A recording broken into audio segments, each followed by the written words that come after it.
Hey guys! How you doing? How about I just say something right here that pretty much literally every other YouTuber has said before.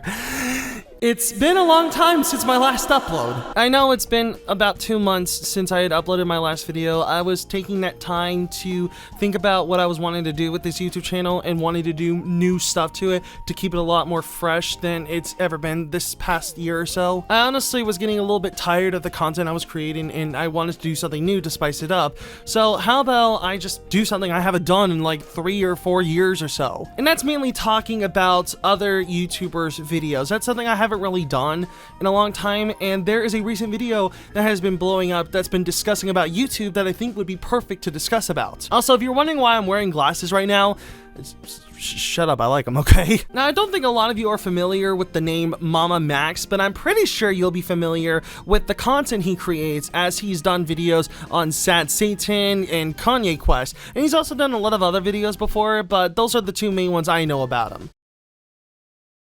Did you see that?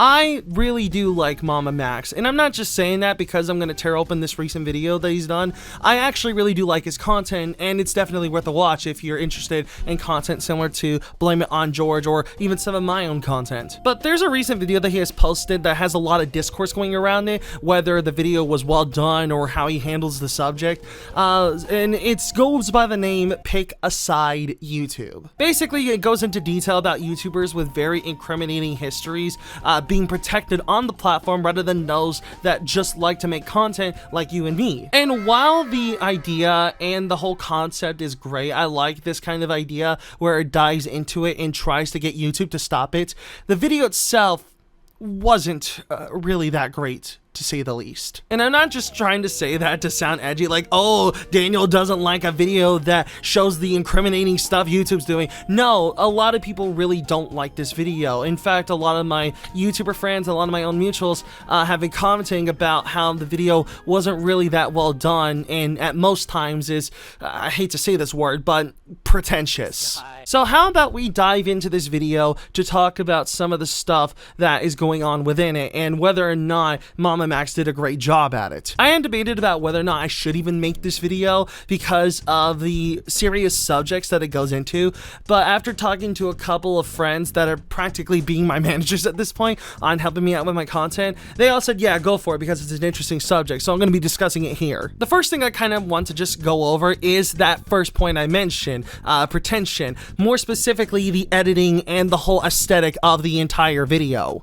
How many bloody times do we have to do this dance? You f*** with us, we f*** with you, and history repeats itself. Whether it's intentional or not, you endlessly punish those of us who create content in response to injustice. You'll notice that throughout the video, there's a lot of glitchy visual effects and a lot of camera shots that are focused more on him, and I can kind of see why he would do something like that. I've done something like that before in my video that I did about Mia. In that video, I was just adding a bunch of glitchy effects because I just found out how to do them, and I thought it looked cool before, but a lot of people had commented about it saying that the glitch effects were very distracting, and the same goes for here. Like, if you just look through all the tweets that have been made about it from other commentary YouTubers, a lot of them have the exact same points I have. The editing is just completely distracting. The concept of the whole thing just didn't turn out that great, and a lot of people are just treating it like it's the second coming of Jesus. Now I'm just gonna pull out the inner Bo Blacks in me, and I'm gonna be reading through some of the tweets I have found related to this video. One of my own personal friends, Bronze Show, posted this tweet saying,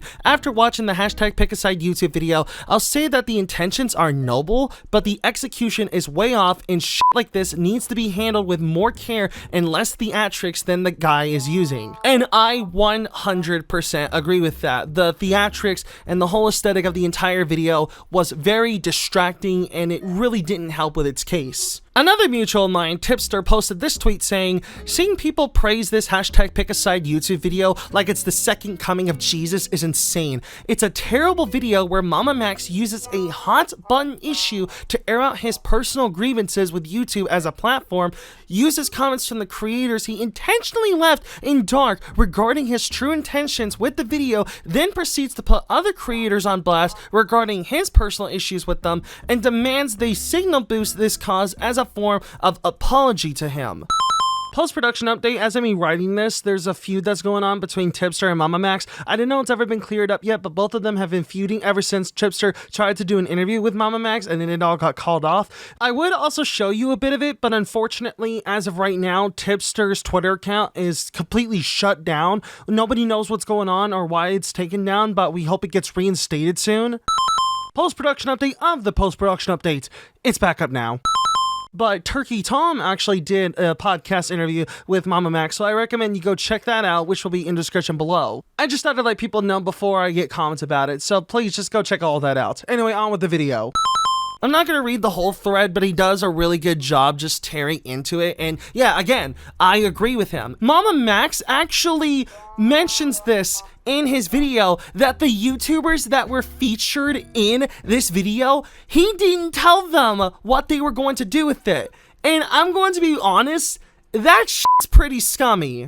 Sus. Okay, to be fair, he did describe a little bit what he was going to do with the DMs he sent to all of those creators, but still, it was pretty vague. I was not told that this video had anything to do with, I could have predicted it because I know who you are, I guess, a little bit. But, you know, I was told a lot of smaller, dark content creators and investigative journalists are getting f***ed by YouTube for, in quotes, harassment. And a lot of us are making a statement basically shitting on YouTube. Art told me you'd be down for that, being a gamer from Mars. All you have to do is give a 10 to 30 second take on how you feel about YouTube, how it doesn't give a shit about any of us, why investigative content is important, and something needs to be done. Is that something you're up for? Another well-known YouTuber in the commentary industry, Cavos, posted this tweet saying, also, what the actual is this tweet? It's all just done for shock factor because at first glance, it looks like he is calling some of these creators files. Hashtag pick a side YouTube is just one big mess. In fact, even the thumbnail itself is very pretentious and theatrical. It's literally just a photo of the guy in blood. What I really hoped he could have done was at least just make it a YouTube logo or something.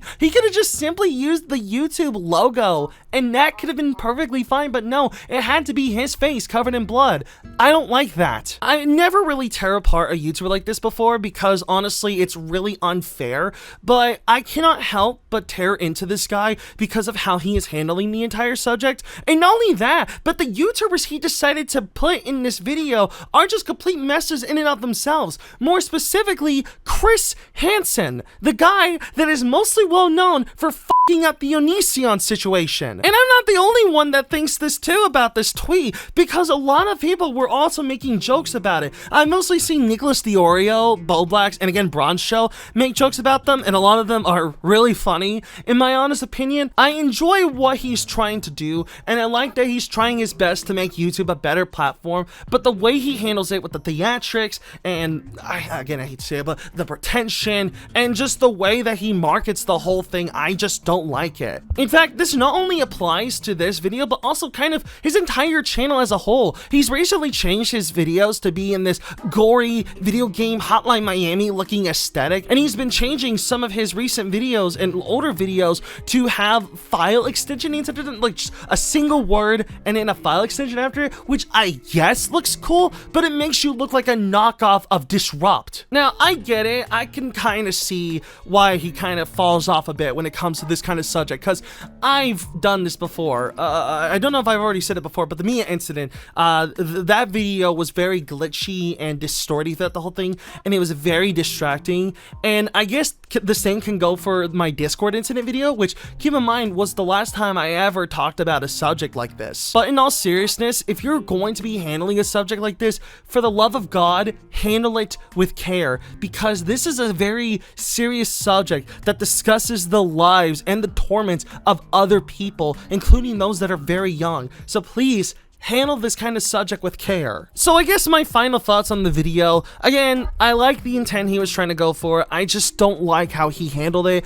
and how he handled the editing and the promotion and all of that. I just don't like it. But at least something good, I guess, came out of the end with people trying to be more serious about the subject. So I guess that's a plus. But yeah, that's all the time I have for this video. Thank you for watching. What are your thoughts on the MamaMax video as a whole? Tell me all that in the comments. And if you have any suggestions on what I should talk about next, submit them to Twitter or in the Discord server. And if you enjoy what you see here, then be sure to hit the like button as well as the subscribe button and the notification bell so you'll be seeing more videos like this. But anyway, thank you all so much for watching, and I'll see you in the next video. Bye. Hey folks, you may have seen a while back that YouTube announced it was experimenting with making dislike counts private to only the creator of the video.